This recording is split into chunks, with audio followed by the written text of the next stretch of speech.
মেকআপটা দেখতে ভালো হবে, মেকআপটা ততটাই ন্যাচারাল লাগবে দেখতে।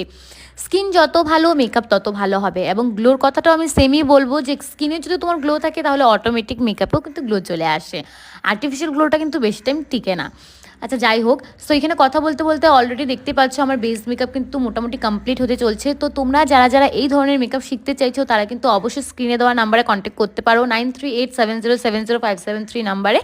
সিট বুকিং চলছে। এবং তার সাথে সাথে যারা যারা নিজেদের স্পেশাল ডেতে এইভাবে সাজতে চাইছো আমার কাছে, তারাও কিন্তু সেম নাম্বারে যোগাযোগ করে নিতে পারো। আই মেকআপটা আমি কাটক্রিস আই মেকআপ করেছিলাম, কারণ যেহেতু ব্রাইডের চোখ ভীষণ ছোট, দেখা যাচ্ছিল না কোনো কিছুই চোখ খুললে, তার জন্য আমি এখানে কাটক্রিস আই মেকআপ করেছি। ব্রাইড যেমন ডিমান্ড করেছিল, যেমন চেয়েছিল, আমি চেষ্টা করেছি সমস্ত কথা রেখে কাজটা করার। কলকাটা আমাকে বলেছিল সাইডে ডট কলকা হবে এবং মিডিলে যে কোনো ছোট্ট একটা ডিজাইন করে দিতে, আমি সেরকমই করে দেওয়ার চেষ্টা করেছি। এবং তোমরা আই মেকআপটা দেখতেই পাচ্ছ কতটা সুন্দর লাগছে। সামনের থেকে দেখতে কিন্তু ওকে ভীষণ ভীষণ ভীষণ সুন্দর লাগছিল, ভীষণ মিষ্টি লাগছিল। সো তোমাদের এখন পর্যন্ত দেখে কেমন লাগছে একটা ছোট্ট কমেন্ট করে অবশ্যই আমাকে জানিয়ে যেও।